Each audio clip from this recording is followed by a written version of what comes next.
এখানে যারা আছেন সবাইকে নিয়ে আমরা রাত 1টা থেকেই আছি। যখন রাত 4:30 বাজে তখন আমাদেরকে বলা হয়েছে, আমরা ছোট মাইক দিয়ে, যে দয়া করে আপনারা কেউ লাইনে থাকবেন না, তেল আপাতত শেষ, ইনশাল্লাহ আগামীকাল মানে আজকে যখন তেল আসবে আবার পুনরায় সবাইকে আবার তেল দেওয়া হবে, এই মর্মে আর কি।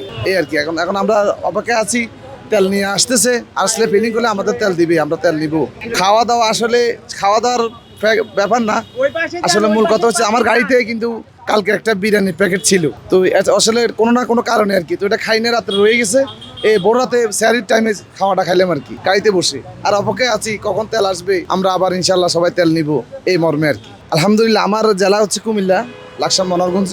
তো আমাদের ওইখানেও আসলে সব দিকে ওই যে কিছুক্ষণ আগে আপনার আমার পূর্বে যে ভাই বললেন আর কি, আমরা ঢাকা শহর একটা সিটিতে থাকি, the capital of city of Dhaka Bangladesh. সেখানে মনে করেন যে এই এত বড় এইরকম একটা তেলের সংকট, তো জেলা শহর ভিত্তিক তো আসলে হতেই পারে, তো আমার কুমিল্লা একটু কম হয়তো আমি জানতে পারলাম এই আর কি। এখানে তেল অবশ্যই ইনশাল্লাহ পাবো, আমরা অপেক্ষায় আছি, কারণ এই সোনার বাংলা পেট্রোল পাম্পটা এই অত্র অঞ্চলে তেলের সার্ভিসের ক্ষেত্রে যাই অনেকটা এগিয়ে আছে, তারা যতক্ষণ পর্যন্ত আছে ততক্ষণ পর্যন্ত দিচ্ছে।